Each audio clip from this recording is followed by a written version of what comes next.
Jai Shri Krishna.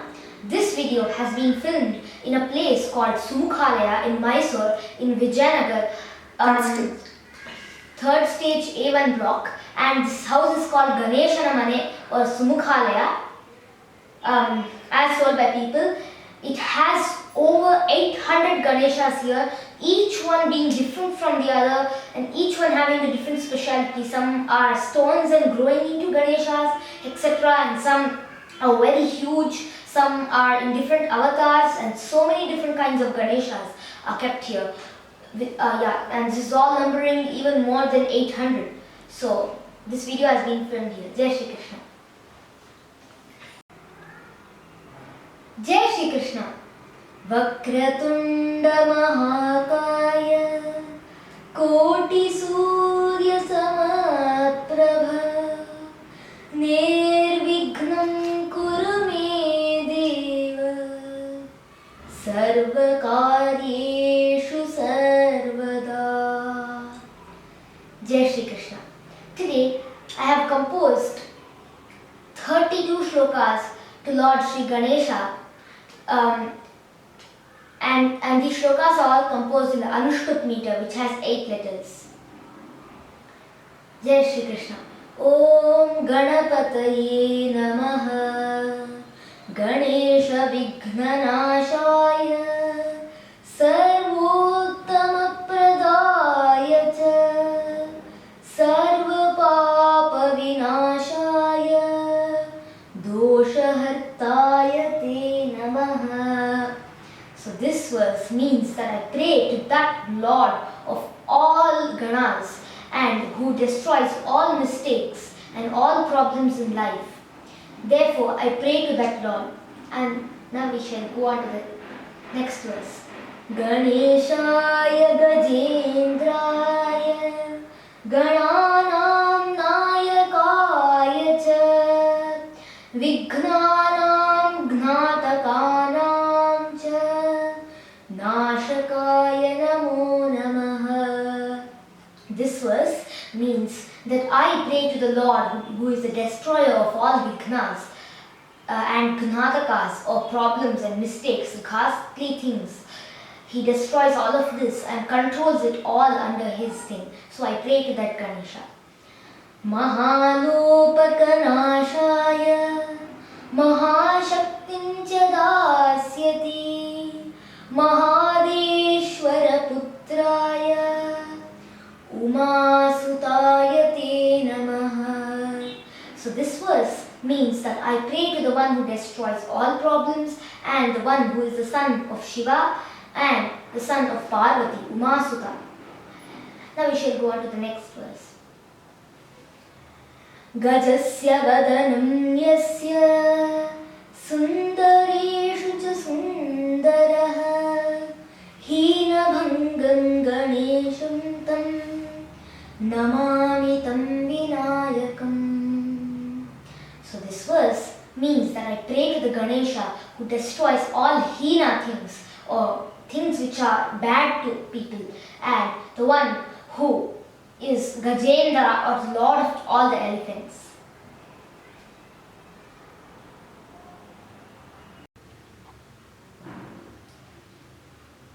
Shloka 5. Jeevitum naraloke cha tatha chaivapyahinaya gananatham ganesham tam ekadantam nami janaha. This shloka tells us that to live nicely in the world, making least mistakes and without any obstacle in one's work, one must always pray to Lord Ganesha, who has only one tusk. Sarvadhari Mahidhari Ganadhari Gajananaha Tvameva Lokapatushcha Tvameva hi Mahan Tatha. So this verse is again praising Ganesha, that he holds everything, the earth, and he is the lord of everything. Sarvadhari, Mahidhari, Ganadhari, which does not totally mean that holding the Ganas, or means that the lord of the Ganas. So Ganadhari Gajananaha, the person who has the face of an elephant. So we should move on to the next verse. Tvameva hi mahadevaha devanam sharanagatihi varunendradibhiv pujyaha tvameva cha bhajamanaha. So this verse means that, O Lord, who is worshipped by Varuna, Indra, Agni and Yama, all of these demigods, the great demigods, Hutavaha and the 8 Vasus, everybody comes and offers their obeisances to Lord Ganesha to clear all obstacles from their upcoming works.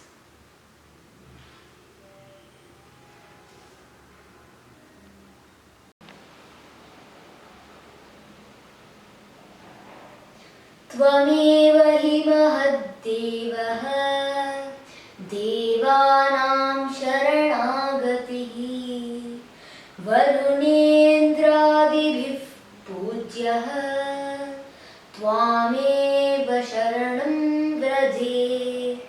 So this verse means that I surrender to the one who is worshipped by Varuna, Indra, Agni and all of these gods, demigods. Everybody worships him who is one-tusked and is called Ekadanta. And we should move on to the next one. Nafpatu lokapatustvam gandharvadagatad bhayat yatha hi avadhishchaiva asuranam chanayakam. So this verse means that protect us, O protector of the world, and also just like how you destroyed the lord of all the asuras in a previous time, please destroy this dangerous Gandharva who is troubling us from a long time. This chapter takes in the story of the Gandharva Mushika, which used to trouble the complete world. So all these devas are troubled by that Mushika and therefore they are asking the Lord to help them from this.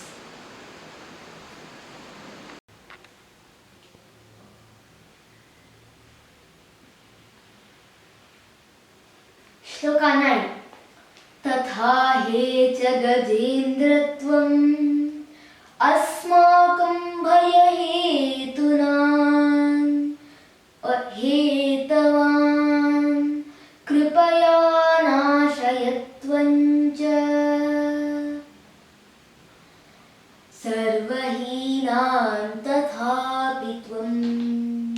This verse means that destroy all the mistakes and all the hinas or very bad things from us and destroy all of these things which trouble us in what is happening now is what the devas are telling because the Gandharva Mushika is troubling them.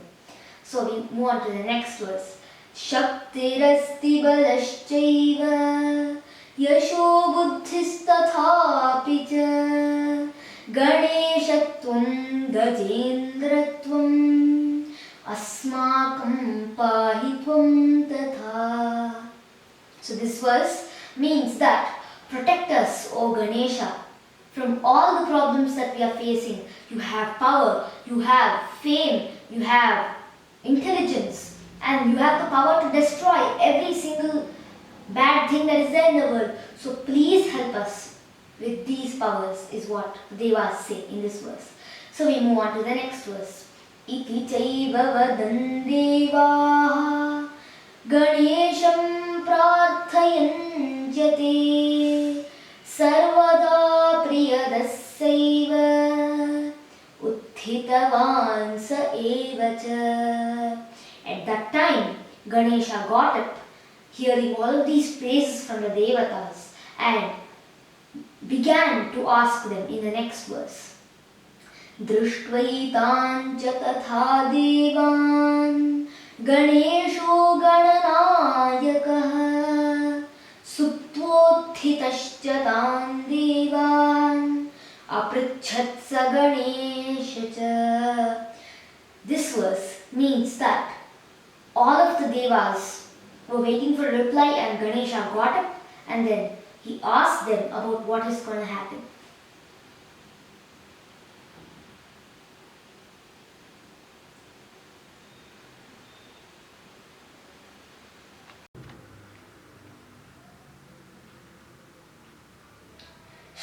13.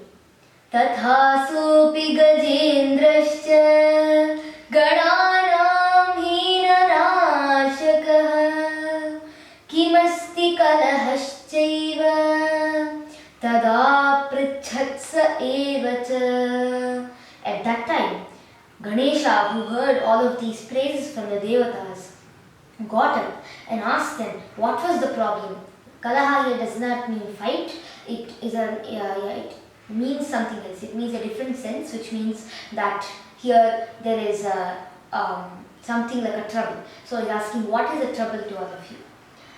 So then the Devas replied saying, Tada devas suras sarve pranipatya tathapitam avadante cha bhitena kimastiti cha vignakah. At that time the Devas started telling their troubles as follows. Gandharveko mahan chaiva kritavan tapasam tatha tapaso agatam chaiva mahashaktistathapicha. There is a Gandharva who did a lot of tapas and got a lot of power. This is what the Devas are telling. He got a lot of power by doing tapas to a particular demigod and then became extremely powerful, and then he started doing very bad things just like another Ravana. Shaktya manasi pidyosaha kritavan munibadhanam parastri haranam chaiva kritavan kunarasaha. He used to become like another Ravana and started doing very bad things like kidnapping other people's assets and wives and everything. He used to do such horrible things. He used to go and take money of others and destroy others with all the power he had. Infatuated with all of this power, he used to be a very wicked man. So in the next verse, we will know who cursed him.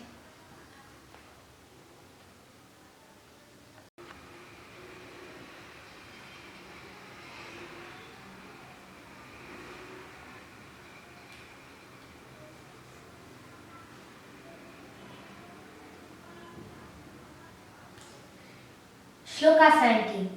Etan drishtva maharshishcha ekashipitavan chatam mushikasya cha dharmena karyam tvancha karoshyatah bhuyat cha mushikan tvancha sarvanapi badhayan tada Gandharvadurnasah Mushiko bhut brihat tatha. As these two shlokas come in the same anvaya, so it must be said in the same meaning. So seeing all of these atrocities, one Maharshi, means a very great rishi or a very great sage, cursed him saying that may you become a mouse because you are behaving like a mouse. All of your activities are just like a mouse. Mouse don't, all the mice don't have any kind of a religion, what to do or when to do something. They don't have any such religions or anything like that. Dharma, they don't at all have. So, this Brahmarshi or Maharshi curses him to become a mouse. Now, we shall move on to the next shloka. Anyat karyam vinamurkha parvatan chapyanashayat nashayitva hi sarvancha mushiko gatavan sacha. So this shloka says that after being a mouse, he still didn't realize his mistake and he became a huge mouse because that power that he got because of the tapas didn't still go away, but it just came inside the form of a mouse. Now he was a mouse with supernatural powers. So he was very huge and very humongous and very mischievous. So without having any particular work or to realize his mistakes and again do penance to become a good human being again, He did not try to do any of such things and still continued his works like that. He destroyed huge mountains. He lifted out mountains and flung it at people and destroyed so many kingdoms like this. And the next shloka we will know his next atrocity, what he is going to do. Brihat samridyuradyapi devasthaneshu nashanam kurvannasti ganeshatvam diyedhi sharanam bhavan. So this shloka says that mrityu or deadly being is still coming and destroying temples now and is coming to Devaloka. Devasthana has two meanings, one is temple and one is Tridiva or heaven. So this dangerous Mushika has already gone to heaven and is destroying creatures there too and is troubling Devalayas in earth too. So that's why the gods are very scared and therefore asking Ganesha to help them.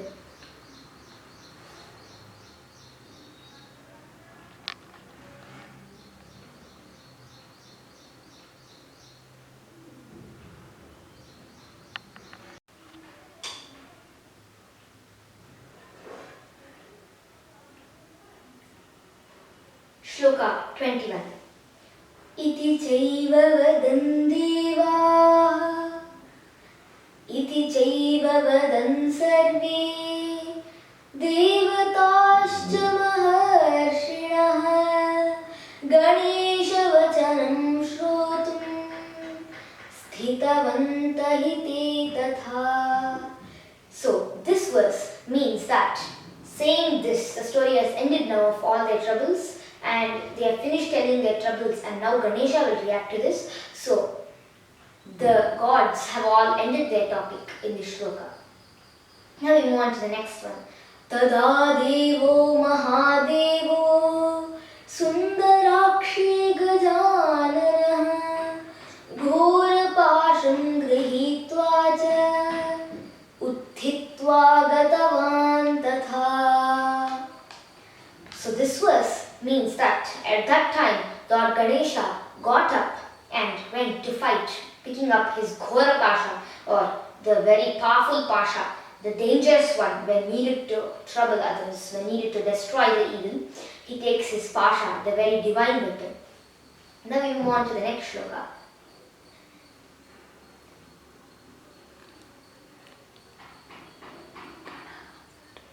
Ganas sarve tu dhritva cha astran shastran tathapi cha gatavanta ganeshena tesham sarve tu te tatha. So this verse means that all the Ganas, that means the servants of Lord Shiva, they also are very powerful and very dangerous. So they are called Ganas and they all went with Ganesha, their master. Now we move on to the next one.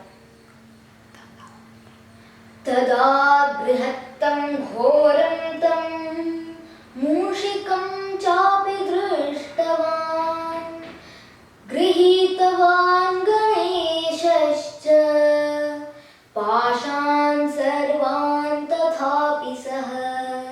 Now Ganesha lifted up his Pasha and everything when he saw that huge mouse trying to lift up and uproot another mountain again.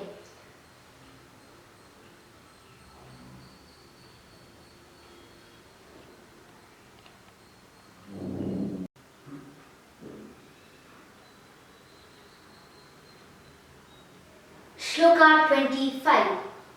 Mushikopi vegena युद्धार्थं गतवान् तथा घोरेण चापि घोषेण युद्धाय गतवान् सः.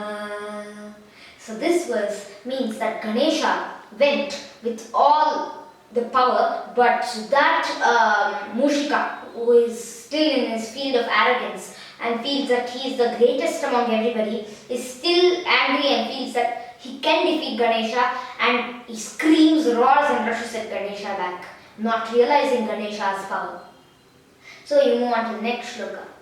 Tada devo Ganeshascha nantva cha pitaram tatha chalitva vayuvegena pashena kramanam tatha. At that time, Ganesha took up his pasha and went to fight, and went with the speed of wind, caught the monstrous mouse and kept him under his control. Kritavan cha Ganeshascha bandhanam mushikasya cha badhva javena tam chaiva sevaketi cha mushikam.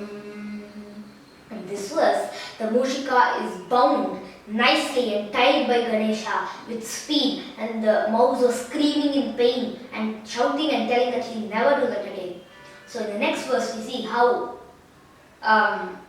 he is I'm just making Ganesha forgive him. Aparadham kshamasveti mahamushika eva saha avadat paramam devam Ganesham cha gajanam.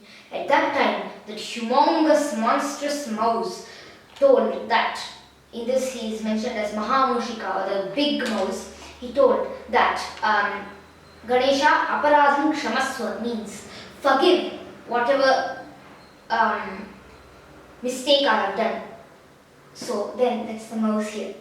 So then he became a good mouse, and in the next one we know what Ganesha shows.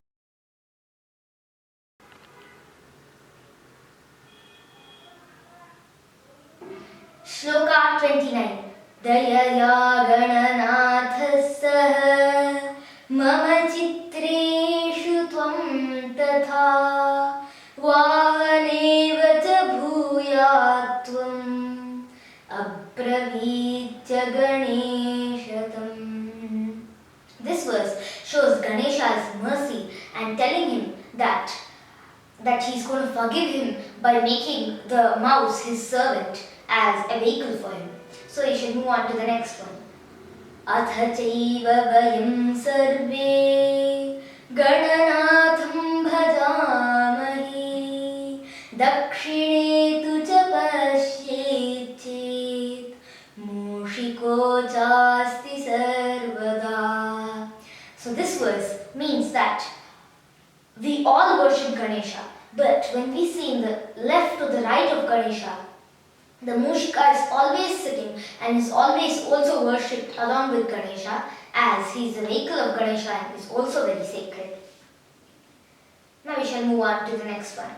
Tasya pujam mahat pujam kurmo cha vayameva cha yasya chaiva ganeshasya patni dakshasute tatha. So in this verse, in this verse, all of the people say that to him we always will pray, whose wives are the daughters of Daksha. Daksha was the father of all living entities, and the grandfather of all living entities is Brahma. His son is Daksha, who is the father of all living entities. Now we shall move on to the next verse. Agni bhuranujanshchaiva maiheshwaram bhaje bhaje gananatham ganesham tam vakratundam bhaje bhaje. Jai Shri Krishna. So these verses were made by me just as an experiment like thing. So that's why if there's any mistake, I ask you to pardon for that. And also one more thing I did was I've added too many avyayas in this, or tu, cha, hi, api and tatha, and all of these avyayas. I've added too much of it because I am not that good at it. I'm a neophyte to making shlokas, so this is my first set of shlokas. That's why I've made a couple of mistakes in that. So now I shall say a verse of Shankaracharya, who is here, of Ganesha. मुदाकरात्तमोदकं सदा विमुक्तिसाधकं कलाधरावतंसकं विलासिलोकरक्षकम् अनायकैकनायकं विनाशिते भदैत्यकं गताशुभाशुनाशकं नमामि तं विनायकम्. जय जय गणेशा. जय श्री कृष्ण. जय जय Shri Ram.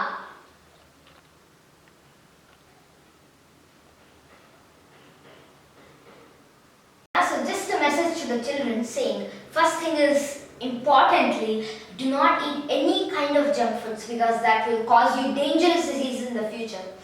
And the next thing is that all of you must learn Sanskrit as it is our great heritage, and therefore even they can make shlokas of their own. Not only this, but even brain function and studies have been shown to increase for a person who learns Sanskrit very well.